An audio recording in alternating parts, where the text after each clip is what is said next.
안에서는 소개하는 방식으로 됐습니다. 여러분들이 이미 ETL에 접속해서 강의 계획서를 보는 학생이 있을 텐데, 여기 지금 보면 이 과목 이렇게 되어 있고요. 교과목의 개요 나와 있는 부분 여러분 쭉 보시면 금방 알 텐데, 이 과목 자체가 인간과 종교 이렇게 되어 있죠. 그래서 개설 취지는 우리가 인간을 이해하는 종교에 대한 이해가 필요하다라고 하는 문제의식 속에서 이 과목이 개설이 됐고요. 그걸 조금 더 부연 설명하자면, 인간이 종교를 만들지만 그 종교가 인간을 만들죠.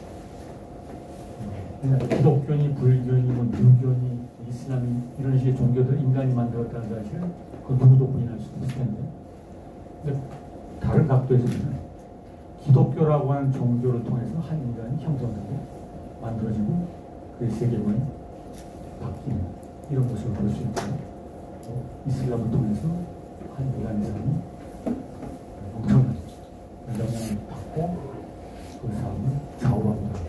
이런 식으로, 그래서 인간과 종교를 우리가 관계 지으면서 다양한 논의를 해보는 것이 바로 이 과목의 상당히 취지다. 그런 이야기를 조금 더 이제 체계적으로 한 1, 2, 3, 4, 4가지로 이렇게 표현을 했는데요. 그걸 도표로 다시 한번 정리를 했습니다. 그래서 이번 학기 강의는 크게 나누면 4파트로 되어 있는데, 이걸 다시 전반부와 후반부로 나눈다면, 우리가 축구 경기를 내면 전반전이 있고 후반전이 있지 않습니까? 전반전에 해당되는 게 여기 왼편, 그러니까 종교를 바라보는 시각과 종교의 세계라고 해요. 이게 이제 전반전에 해당됩니다. 후반전은 여기 문제 상황이라고 하는 거, 해답 체계, 한마디로 인간의 삶이라고 하는 문제의 연습이다 라고 하는 이런 바로 표현하기도 하고, 또 인간 조건, 또 한계 상황, 이런 식의 어떤 이야기도 표현하기도 하는데, 그래서 종교가 이런 인간 조건이라든지 인간의 문제를 어떻게 다루고 있는가, 어떻게 접근하고 있는가라고 하는 부분, 그 다음에 마지막 해답이라고 하는 것은 그러니까 이렇게 살아라고 하면서 종합적인 처방 같은 이런 식의 어떤 삶의 지도, 나침반을 적으면서 이런 게 다양한 종교들이 인류의 역사 속에서 다양한 해법들을 제시하는 그런 부분을 살피는 마지막 파트가 이상적 인간상이라고 하는 것으로 되어 있습니다. 그래서 첫 번째, 이 강의의 가장 초반부가 종교를 바라보는 시각, 그래서 크게 한 3가지 정도 살펴보고, 그다음에 종교의 세계도 한 3가지 정도 이렇게 주제로 나누고, 문제 상황, 인간 조건, 이것도 고통과 죽음이라고 하는 주제를 중심으로 짜봤고요. 그 다음에 이제 이상적 인간의 길 해서 크게 한 3가지의 대표적인 고전적인 종교를 이거를 세계적으로 되어 있습니다. 그래서 그거를 이제 하나씩 각 주에 따라 나가는데, 우리가 당장 오늘 오리엔테이션 끝나고 당장 시작하는 2강의 주제가 우리 보면 신과 종교에 대한 다양한 이해라고 나오는데, 이건 아까 말한 이 도표 속에 들어가 있지 않고 일종의 워밍업 또는 오픈은 곧바로 강의에 들어가면 이제 좀 경직될 수가 있기 때문에 준비 작업의 차원에서 영상 자료를 하나 먼저 관람을 하고 그거를 한번 분석을 해보는 이런 작업을 예비적인 차원에서 합니다. 그래서 제가 다시 끝날 때 다시 한번 확인을 하겠습니다만, 내일 모레 목요일 강의는 여기서 하지 않습니다. 강의실에서 강의하지 않고 이 영상 자료를 제가 ETL에 올려놓으면 여러분들이 집에서건 또 어디서건 시청을 하고 그거에 대한 소감을 거기다가 실으면, 왜냐하면 이 영상 자료가 50분 정도가 되고 또 여러분들의 소감을 좀 들어보고 제가 또 그걸 반영해서 분석을 하기 때문에 이 강의실에 와서 함께 보고 하면 시간이 그냥 금방 갈 수 있기 때문에 그것보다는 여러분들이 자유롭게 지정된 시간 내에 감상과 소감을 작성해서 해놓으면 제가 그걸 보고 다음 주 화요일에 와서 그거를 토대로 분석을 해나가요. 이런 식으로 해서 다음 주 두 차례 정도에 걸쳐서 이 영상들을 분석합니다. 왜 그렇게 하냐면 이 영상자료가 다루고 있는 주제가 우리가 한 학기 동안 강의한 내용을 간접적으로 또 무해적으로 다루고 있는 부분이 많기 때문에 그런 필요에 의해서 제가 항상 학기를 시작하면서 이런 식으로 순서를 내주고 있습니다. 이건 영국 BBC에서 제작한 자료인데요. 여러분 직접 보시면 될 것 같고요. 참고로 이 영상 자료는 원래는 90분짜리로 영어로 되어 있죠. 화상 토론 여러 가지 자료를 통해서. 근데 우리나라에서 KBS에서 60분짜리로 줄여가지고 더빙 작업이 되어 있습니다. 근데 그거 제가 약간 또 편집을 해서 50분 정도, 이 정도 되면 보시면 되겠습니다. 그래서 그런 식으로 일단 순서가 되어 있고요. 그 다음에 아까 말씀드린 대로 강의의 가장 초반부가 종교를 바라보는 시각, 크게 한 3가지 정도를 살피는데 그 중에 첫 번째가 종교적 근본주의라고 해요. 또 다른 말은 종교적 원리주의. 여러분들이 아마 신문이나 인터넷을 통해서 이슬람 원리주의, 기독교 근본주의 이런 용어들을 자주 접했을 텐데 대체로 보면 중동 지역에서 테러가 일어났다. 또는 9.11 여러분이 잘 알고 있는 2001년도 9.12 사태 뭐 이런 걸 보도할 때 보면 이슬람 원리주의, 기독교 근본주의 이런 식의 어떤 종교적 근본주의나 종교적 원리주의라고 하는 용어를 많이 사용하는데 한마디로 요거는 특정 종교 내부의 입장으로서 자신이 가진 종교만이 유일하게 참된 진리와 구원을 지니고 있다 라고 하는 관점에 해당되는 것으로서 우리가 주변에서도 자주 볼 수가 있는데 한마디로 이 종교적 근본주의를 갖고 살아가는 사람들은 아주 뜨거운 열정, 강한 확신, 또 단순 명료한 이러한 청사진을 가지고 이 세상을 살아갑니다. 그런데 이러한 종교적 근본주의가 하나가 아니라 여러 공존하고 있기 때문에 그들 사이 갈등과 대립 이런 식의 문제가 발생하게 되는 것이죠. 본인은 굉장히 확신을 갖고 살아가고 뜨거운 열정이 있지만 에너지가 넘치지만 관찰자의 입장에서 바랍니다. 한 발 떨어져서 제3자 입장에서 바라보면 종교적 근본주의자는 매우 도그마틱하고 독선적이고 때로는 전투적이고 배타적이고 호전적이고 이런 식의 모습으로 보입니다. 이게 바로 여기서 말하는 것이고 이걸 한마디로 교회 밖에는 구원이 없다라고 하는 오래전부터 사용되고 표현입니다. 그리고 이거는 주 기독교 전통 속에서 등장하는 표현이 되겠습니다. 다른 종교이고 적용이 가능합니다. 오른쪽에 만평도 나와 있습니다만 이런 관점이 첫 번째 종교를 바라보는 관점이 되겠죠. 그다음 두 번째 관점은 과학적 합리주의라고 나와 있는데 앞에 종교가 아니라 과학이란 말이 나옵니다.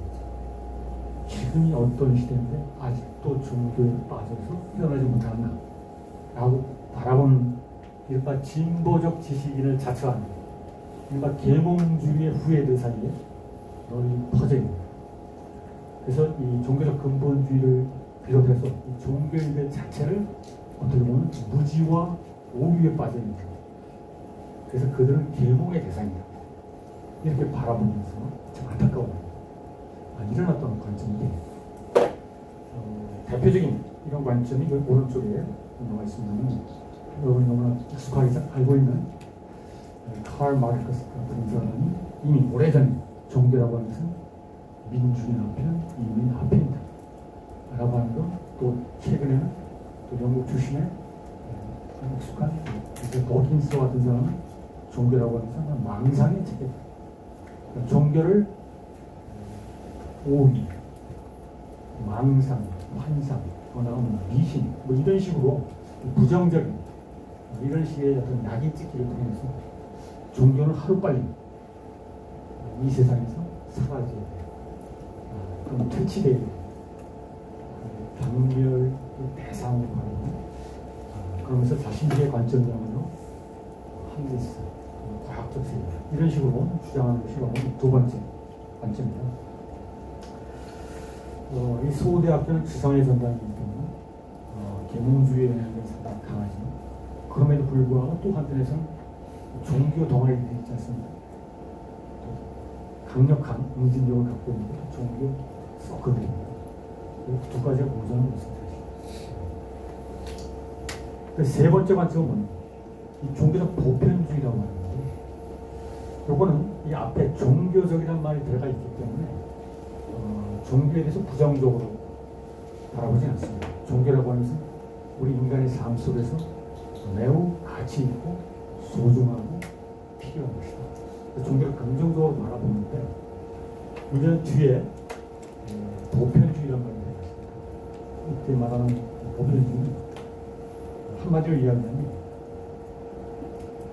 예수님 말씀이나 부처님 말씀이나 공자님 말씀이나 겉으로 보면 달라 보이지만 그 근본에 있어서는 그 실체에 있어서는 결국 하나로 통합니다 라고 바라보면서 그 모든 종교를 교통적으로 면에서 하나의 진리로 수렴시킵니다. 그래서 여러 종교, 첫 번째로 살펴봤던 이슬람 근본주의와 기독교 근본주의가 서로 경쟁하고 갈등하는 걸 안타깝게 바라보면서 종교적 근본주의를 극복해야 된다고 바라보는 게 바로 이 종교적 보편주의입니다. 이게 한마디로 길은 달라도 같은 사람이라고 하는 의미로 정리하고 있습니다. 그래서 오른쪽에 보면 여러 종교의 로고들이 나와 있죠. 참고로 여러분들이 한번 상식을 테스트하기 위해서 이 로고 중에 각 종교의 상징 중에 맨 위에 있는 십자가 모르는 사람 없을 것 같고 그 왼쪽에 별표가 있는데 이 별표는 어떤 종교 상징입니까? 예, 유대교라는 유대교 다윗의 별이라고 해서 이스라엘 국기에도 이 별표가 있습니다만 유대교의 전통적인 상징으로 히틀러 치하에서 유대인들을 구별하기 위해서 유대인들 복장에다 별표를 해서 낙인 찍었던 상징입니다. 그 십자가 오른쪽에 있는 이것도 모르는 사람 없겠죠? 별이 들어가 있지만 다리가 들어가 있는 어떤 종교죠? 네, 여러분 상식 따질 수 있는 있습니다. 조승달 별이죠. 그럼 하나만 좀 약간 어려운 거. 또 초승달과 달 밑에 있는 무슨 대문처럼 생겼는데 이 종교의 상징 혹시 하면 생각하십니까? 어떤 종교죠? 네? 예, 이건 약간 낯선데 사실은 우리나라와 매우 가까이 있는 나라가 어떤 제일 가까운 나라 어떤 나라입니까? 네, 일본이죠. 네, 일본.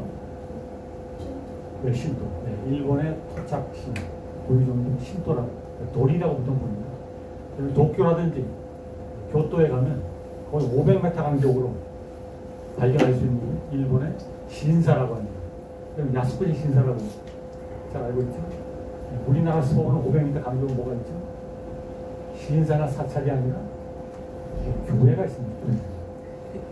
다방보다 많은 게 교회다. 뭐 이런 식의 어떤 말이 있을 정도로 한국은 일본 사람들이 서울 와서 노래하는 거죠. 일본 도쿄나 교토 거리 갔다 보면 교회는 정말 찾아보는 거예요. 아무리 쉽고 하고.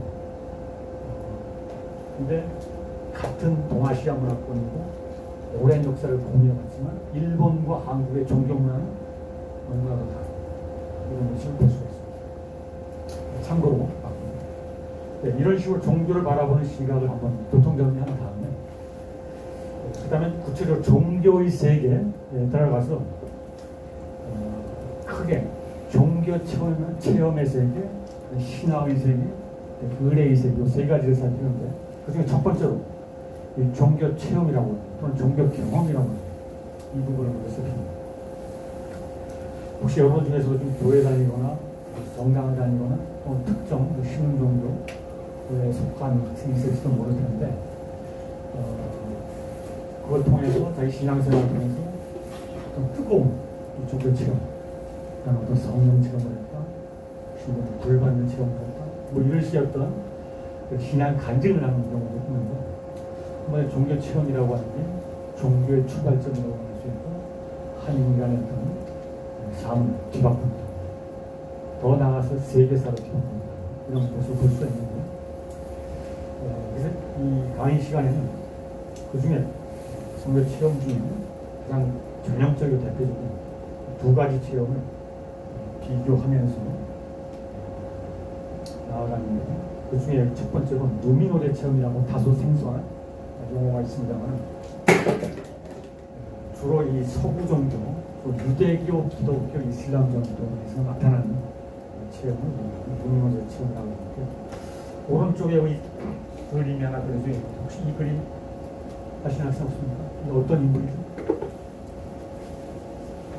이거는 교회나 성당 다니는 학생이 익숙할 텐데, 구약 성서에 보면 이 모세라고 하는, 이집트의 왕자 모세라고 하는 애니메이션인데, 모세가 야훼 하나님을 만나는 장면, 두렵고 떨리는 그런 체험인데, 떨기 나온 체험이라고 부르고, 이 체험은 신에 대한, 강력한 신에 대한, 율신에 대한 믿음과 예배, 기도 중심으로 그래서 강렬한 종교 체험이 되겠습니다.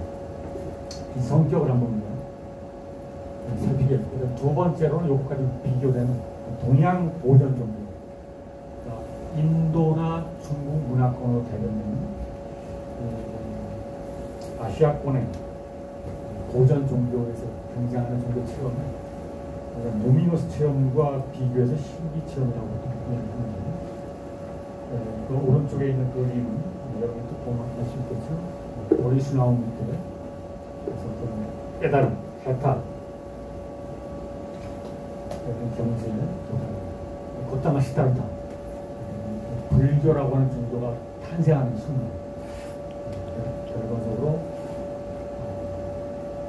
전 세계 많은 사람들이 미친 이런 또 세계 종교가 되겠죠.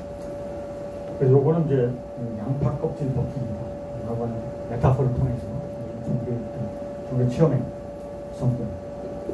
그래서 서구 종교가 대체로 보면 강력한 율신 앞에 무릎 꿇고 찬양과 예배를 드리는 이런 식의 어떤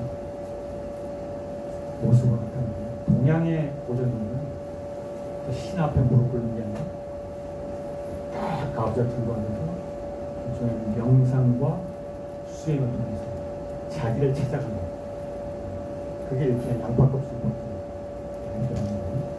참나를 찾아가는 이런 식의 어떤 종교 정통의 모습을 보이는 것입니다. 그래서 5번을 신비 체험이라고 하는 걸 통해서 비교해 잡았겠고요. 그 다음에 이제 우리가 8강에 들어가자면 신화와 의례라고 하는 또 종교의 세계가 또 양대 축이 되는데, 신화라고 하는 게 이야기의 세계라면 의례라고 하는 것은 몸짓의 세계가 되는데, 그 두 가지를 묶어가지고 정신적 대출금이라고 하는 주제하에 영웅신화와 통과 의례를 중심으로 살피는 시간입니다. 한마디로 한 사람이 태어나서 아이가 어른의 탄생이라고 합니다. 여러분들이 바로 그런 해당될 수 있겠죠. 어린 시절 보내고 지금 이제 어른의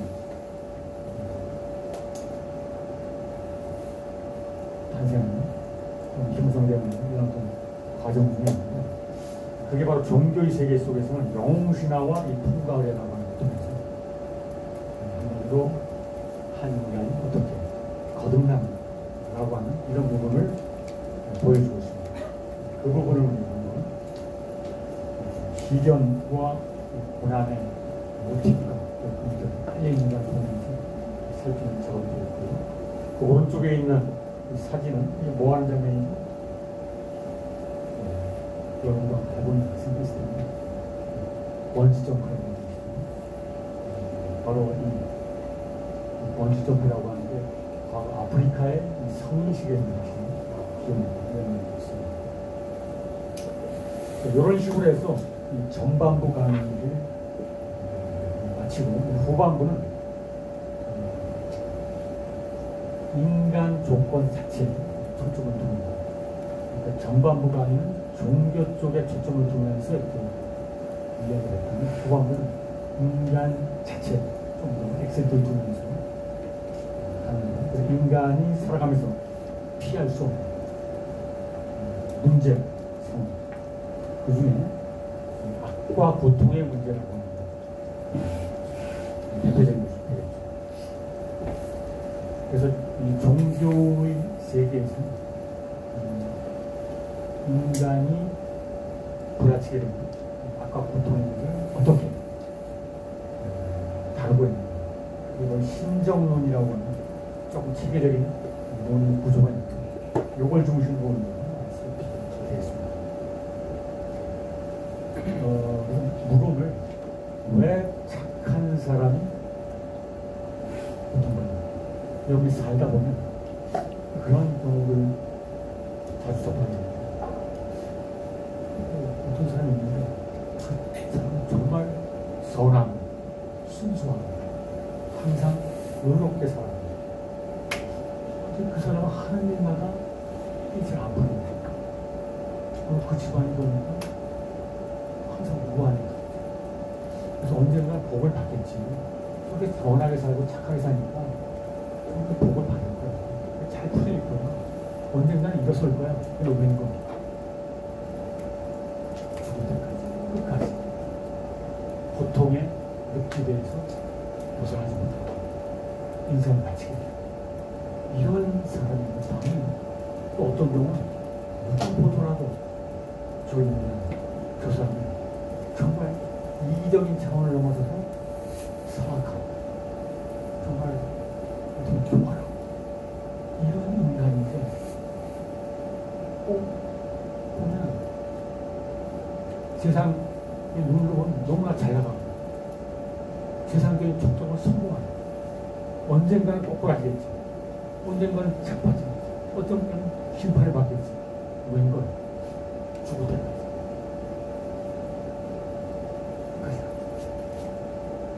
이러한 우리가 살다 보면 어떻게 보면 이거는 인생 자체가 부족이다. 이거 어떻게 설명하는지. 그래서 우리나라도 많은 철학자들, 사상가들 이 문제를 쉬운 나왔어요. 여러분이 잘 보면 칸트와 같은 사람. 도대체 이게 어떻게 이런 문제를 쉽니다. 하면서 다양한 논평, 이 문제를 가지고 가장 진지한 오랫동안 시간 논의는 바로 종교 전통입니다. 왜 선한 사람이 고통받고 악한 자들 만산이 통하면서 판을 치는 라고 하는 이 부조리적인 지금 시험이 있습니다. 나름대로 뭔가 설득력이 이야기를 해줘야 그 종교인들 납득하게 살아주고 미치지 않고 이 세상을 살아주고 해주는 게 사실 오랫동안 합니다. 그 부분은 이걸 가장 고전적으로 다루고 있는 오른쪽에 보면 한 그림이 나옵니다. 이게 바로 기독교의 바이블, 그 중에서 구약성서에 보면 욥기라고 하는 표현입니다. 바로 이 문제를 집중적으로 다룹니다. 그래서 그 부분은 다루고 그 다음에 이제 어떤 악과 고통의 문제와 연속선상에 있다고 볼 수 있는 죽음의 문제. 인간은 그 누구도 죽음의 문제 피할 수가 없습니다. 지금도 여러분들이 죽음 딱 생각하려면 뭔가 생각하고 싶지 않아요. 아침부터 죽음을 계속 아침부터 죽음을 뭐 이런 식의 뭔가 망각하고 싶고 기피하고 싶고 이런 거 거기에는 뭔가 원초적인 죽음에 대한 두려움이랄까 인생의 허무함이랄까 이런 게 그때까지 있기 때문에 그렇기 때문에 죽음의 문제는 또 종교의 자리에서 가장 또 치열하게 다뤄오고 있습니다. 지금도 여러분들 중에 주변에 친척이나 친구들, 조상이라서 문상 갔다 오면 대체를 보면 그 돌아가신 분을 보낼 때 어떤 식으로 마지막을 보냅니까? 대체를 보면 종교 의식을 통해서 보내는 거죠. 기독교, 개신교 같은 경우는 목사님이 와서 장례 예배, 카톨릭 같은 경우는 성모교회 같은 데 가면 휴문이나 수면이 와서 또 불교 같은 경우는 스님이 와서 49세 또 우리나라 전통의 유교신입니다. 현대 와서는 이제 달라진 측면이 있습니다. 전통적으로 죽음은 아직도 종교가 일본 같은 경우는 거의 뭐 100% 가까이 불교에서 반응하고 있습니다. 이런 식으로 죽음의 문제는 종교에서 가장 집중적으로 다루는 부분이죠. 그래서 우리는 이 부분을 내세관이라는 사후세계 각종의 관점을 보면서 살피는데 크게는 한 4가지 정도 불로장생부터 시작해서 부활영생을 각 종교는 나름대로 이런 식으로 죽음에 대한 또 내세에 대한 청사진을 이런 제시하면서 사람들에게 내세가 있으니까 살아있을 때 이렇게 살아야 돼 라고 하면서 사람들에게 모양의 행사를 볼 수 있죠. 멘토몰이라는 축제와 같은 영화 이런 것들은 죽음의 문제를 다루는 수도 있습니다. 마지막에 후반부 가는 건 이런 논의를 종합하면서 그러니까 문제만 인생 부조리한 삶의 상황 이런 것들을 극복하는 이런 식의 삶의 상황에서 종합적인 처방을 제시합니다. 현실의 인간은 뭔가 불안하고 고통스럽고 그런 것은 이상적 인간의 길을 제시합니다. 크게는 유교, 불교, 기독교 그 3가지 종교를 뽑았는데 그렇게 뽑은 이유는 한국인들에게 가장 영향력을 행사하는 3 종교를 뽑아라. 이렇게 하면은 저 같은 경우는 바로 유교, 불교, 기독교를 뽑죠.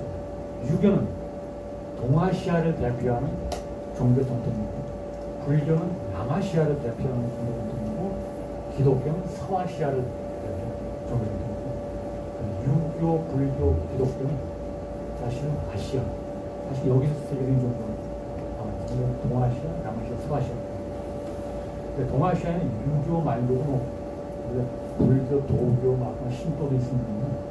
2000년 동안 사실 유교가 지배적으로 왔고 불교는 이제 인도에서 들어왔습니다. 대승불교 우리나라에서 큰 영향을 행사하고 기독교는 가장 후발주자로 들어왔습니다. 가장 지금 활성화된 사회적인 영향을 받은 이런 정도에 포함합니다. 그래서 유교 같은 경우는 여러분이 너무나도 익숙하게 잘 알고 있는 중고등학교 때 아주 이미 맞을 정도로 익숙한 수신대학치 평창하다는 용어를 통해서 군자의 길이라고 하는 것을 제시가 되는데 그런 걸 다시 한번 통해서 살펴보는데 불교 같은 경우는 상자, 의교가 또 대승불교 동남아시아의 남반불교와 동북아시아 북반불교와 상대적으로 이상인간은 다릅니다. 그 부분은 비교하면서 세계를 시험했고, 기독교는 예수라고 하는 역사적인 존재가 걸어갔던 길을 제시하고 있습니다. 그래서 가끔 학생들 중에 약간 오해를 하는 경우는 이 강의의 마지막이 14강입니다. 마지막 주제가 예수의 길. 이거는 강의 순서로 딱 보면 뭐 이렇게 된 것 같은데 다른 각도에서는 그렇다면 결국 이 강의의 마지막 결론은 우리 모두가 예수였던 길을 이건 사실은 특정 종교의 메시지가 인간과 종교라고 하는 강의를 표방하면서 정말 모두의 포교 마케팅 속에 이 강의가 자리 잡고 있는 게 아니냐 라고 하는 일종의 의혹의 시선을 던지는 이런 학생들이 간혹 발생하기도 합니다.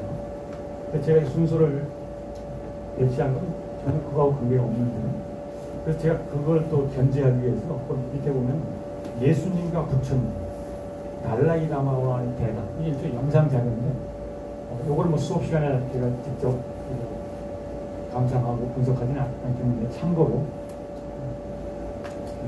이 영상 자료. 달라이 라마가 누구지? 어떤 나라? 티벳. 망명 정부를 건설하고, 원래 티벳은 독자적인 나라였죠. 중국 공산당, 마오쩌둥이 아주 땡크 밀어붙여가지고 정복해 보면서 결국 히말라야 산맥을 넘어서 인도 북부의 가람살라라는 곳에 망명 정부를 건설하고 있는 달라이 라마 지금 살아있습니다. 이 사람을 초청을 해서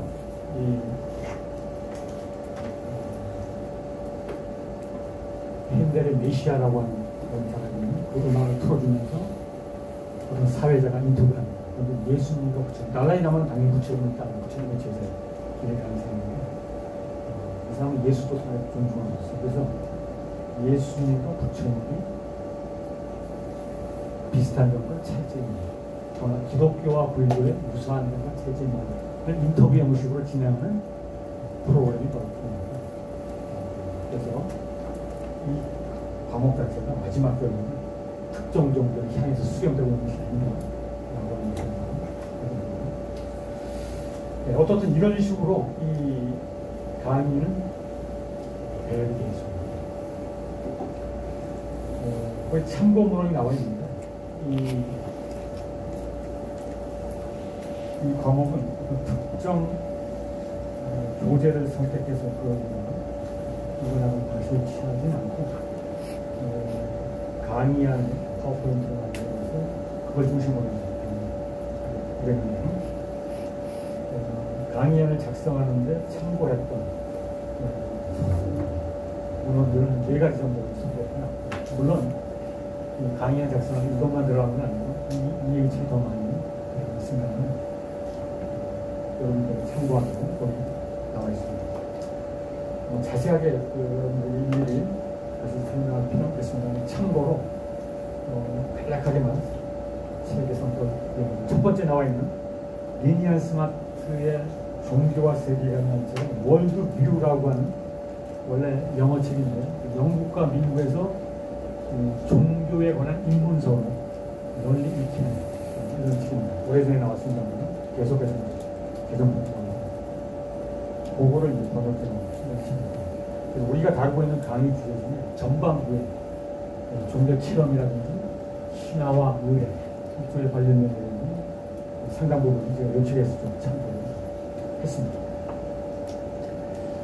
그 다음에 두 번째 종교 다시 읽기라고 하는 책은 종교의 세계를 좀 에세이식으로 한 33가지 정도 토픽을 뽑아서 종교학자들이 알기 쉽게 풀었습니다. 좀 에세이 종교학 생각하고 그렇게 말할 수 있겠어서 우리 강의 주제 중에 관련된 것들이 좀 있습니다. 세 번째는 이 강의 제목이 인간과 종교인데 거꾸로 종교와 인간이고 지금 오늘 이 시간 이화여자대학교 여러분 잘 알고 있죠? 신촌에 있는 이화여자대학교도 교양 과목이 있는데 종교와 인간이라는 걸 알고 있고 거기서 주로 교재로 많이 사용하고 이화여대 교수가 저술한 이 책입니다.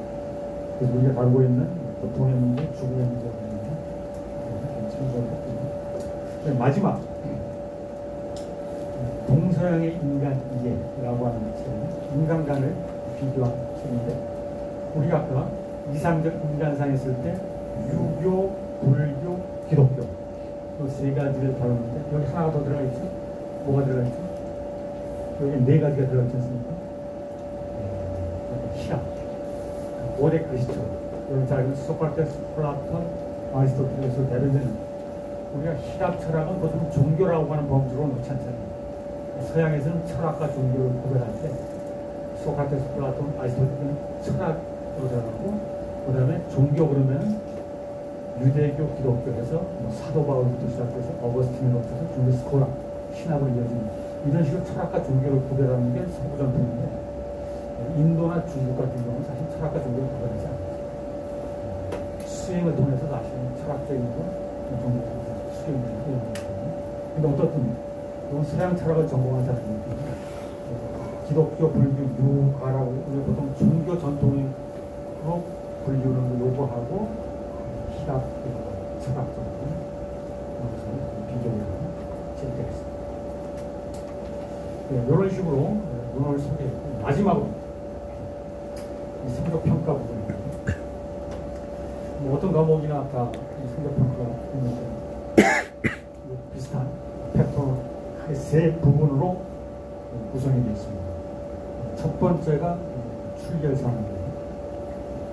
거기 보면 출석이 15% 이렇게 있고 결석 한 번은 지각 두 번과 동일. 지각 두 번 하면 결석 한 번. 이런 것이고 그 다음에 이게 1점 감점입니다. 이렇게 되어 있어요.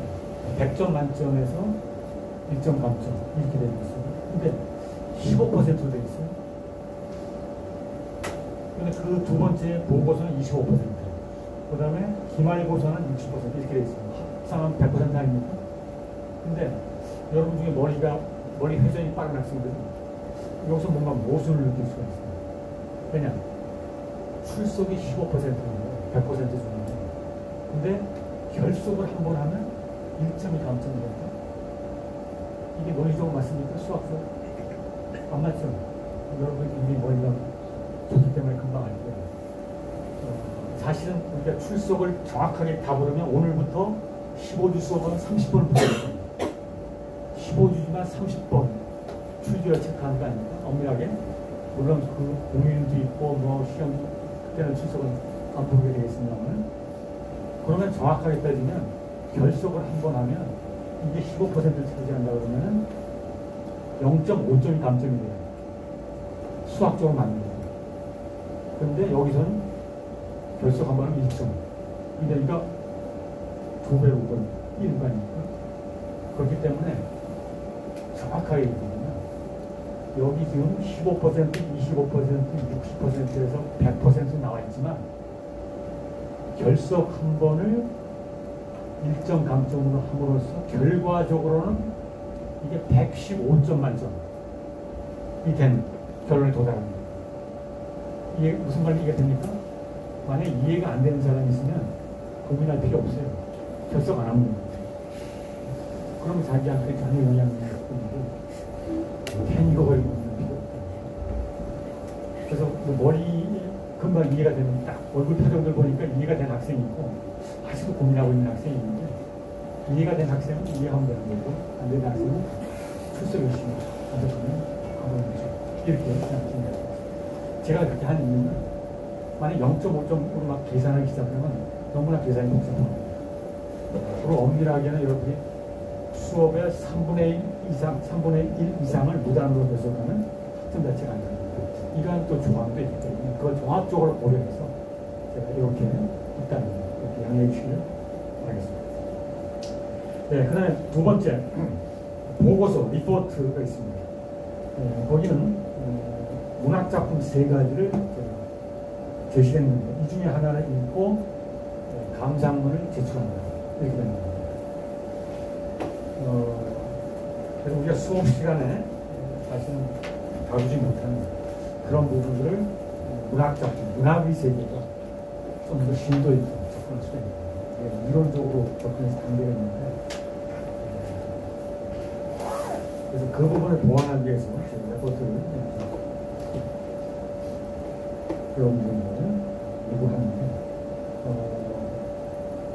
단순하게 그냥 감사문만 제출해라 그러면은 부작용이 요즘처럼 AI가 발전해서 고도의 테크놀로지가 발전한 시대에 이 감사문 작성하기 위해서 책을 읽을 필요가 없는데 잠시 서핑 딱 한다는 아주 훌륭한 감사문을 접할 수 있는 시대가 있기 때문에 그렇게 돼서 곤란하다. 그래서 거기 글쓰기 지침이라고 하는 용어가 들어있는데 지침 그러면 너무나 좀 권위적인 문제가 나옵니다만 참고사항으로 요걸 좀 준수해달라. 그 얘기는 뭐냐? 수업 내용을 좀 반영해. 그 얘기는 뭐냐? 우리가 한 학기 동안 강의한 내용과 대화를 하면서 자기의 감상문을 써라. 한마디로 수업을 듣지 않고 감상문을 썼을 때 한 학기 수업을 듣고 나서 감상문을 쓸 때 뭔가 달라지는 게 있어요. 수업에서 다뤘던 용어나 개념, 관점 그거를 뭐 비판적으로 접근할 수도 있고 자기가 한번 적용해 볼 수도 있고 뭐 이런 식의 맥락에서 자신의 생각과 텍스트와 수업 내용을 삼위일체적으로 연관시키면서 그렇게 쓰면서 상당히 자유로운 형식이기 때문에 자신의 종교적인 배경, 자기 집안은 뭐 가톨릭 집안이니까 어렸을 때 자라고 뭐 이런 분위기를 함께 섞으면서 그럼 자기 집안은 과학적 무신론을 부여해서 우리 집안에는 월북한 사람도 많고 뭐 이런 식의 자기 또 이야기를 잘 쓸 수가 있습니다. 그런 형식은 자유롭고 솔직하게 쓸수록 좋겠습니다. 작품 세 가지는 여러분 중에 이미 읽어본 학생들도 많이 있을 텐데 참고로 간략하게 말씀드리자면 첫 번째 손님이라고 하는 작품은 여러분이 잘 알고 있는 이 시대의 인격이 있고 유명한 황석영이라는 작가 2000년 무렵에 쓴 소설입니다. 직접 북한을 방문하고 충격을 받은 다음에 그 문학적으로 형성하십니다. 정말 6.25라고 하는 한국전쟁 당시에 황해도 신천이라고 하는 곳에서 약 3만 명 정도의 양민이 학살된 같은 한국인들이 서로를 곡괭이로 쳐 죽였던 한쪽은 공산주의 받아들였던 주로 소작인 출신이 무상계급 출신인 한쪽은 한마디로 기독교를 받아들였다. 일제시대만 하더라도 기독교가 황해도는 막강했거든요. 북한 지방은. 한쪽에서는 기독교인들을 예수쟁이라고 부르면서 미제국주의 앞장서라고 부르면서 공산주의자들이 곡괭이로 줬고 또 한편에서는 기독교인들은 공산주의자들을 요한계시록이라고 하는 바이블에 나오는 적그리스도, 그리스도의 적, 사탄, 붉은 용, 공산주의자들하고 대화가 필요 없다. 씨를 말려야 된다. 하면서 기독교인들이 또 공산주의자들을 쳐주고 이 엄청난 사태가 한국전쟁 당시 같은 동네에서 어렸을 때 함께 자라났던 친구들 한 사람은 공산주의자가 한 사람은 기독교인입니다. 엄청난 비극. 그거를 황석영이 보고 왜냐면 그게 지금도 전시관은 하는 충격을 이거 어떻게 치유할 것인가 민족의 비극을 어떻게 치유할 것인가 샤머니즘이라고 하는 한국의 토착 신앙을 가지고 12마당 구슬을 통해서 이걸 문학적 12장으로서 그걸 풀어나가는 이런 소설이 나옵니다. 관심 있는 학생은 이걸 택해서 두 번째 사람의 아들이라고 하는 작품도 있는데 사람의 아들이라는 제목도 다른 작품들 이건 이문열이라고 해요. 그래서 황석영과 이문열은 사실 굉장히 대조되는 작품입니다. 특히 이데올로기적으로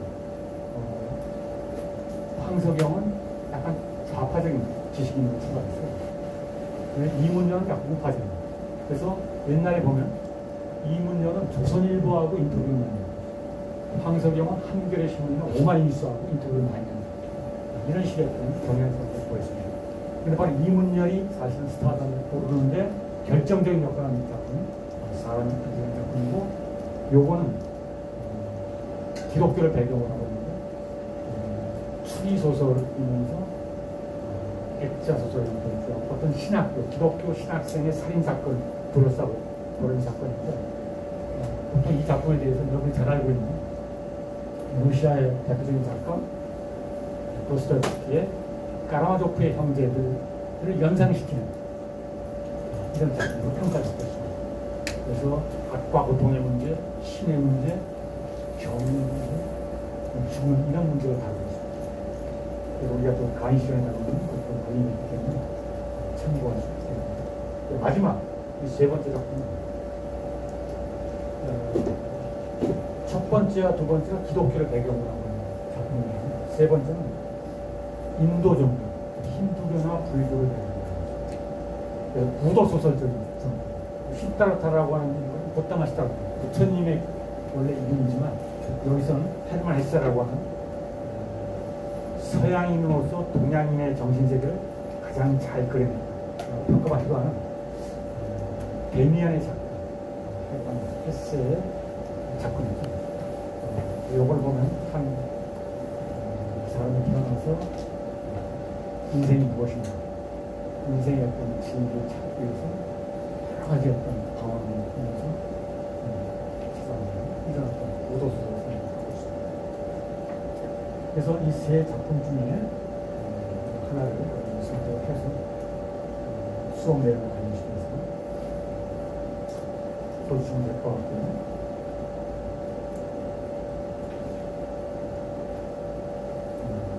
거기 보면 분량, 그래서 그 A4 세 쪽 내에 적은 분량입니다. A4 세 장. 근데 가끔 보면 어떤 학생들은 이 작품을 읽고 너무나 그 큰 감동을 받는다고 했어요. 그냥 우러나는 감정 막 컴퓨터 잡으면 쭉 밤새면서 쭉 읽는 거예요. 그러다 보니까 어느 순간 A4 수십 장을 돌파하는. 근데 만약 여러분들이 큰 감동을 받아가지고 A4 수십 장을 써서 저한테 제출하면 저에게 큰 고통을 불만하고 자신은 죽음에 이를 수 있는 저도 살아야 되기 때문에 그런 맥락에서 여러분들이 전체를 요청합니다. 전체 인류를 압축적인 쓰기로서 A4 용지 3장. 근데 또 간혹가다는 어떤 학생은 정반대의 경우가 읽었는데 뭐를 써야 될지 이 3장을 어떻게 채우지? 그러니까 고민 끝에 또 점괘를 돌려서 글자 크기를 확장합니다. 여백 주기를 활용하는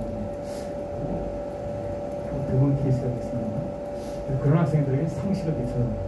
그 상식이 뭐지? 여러분 집에서 컴퓨터를 부팅하는 순간 자동으로 설정되는 글자 폰트, 줄 간격이 어떻게 됩니까?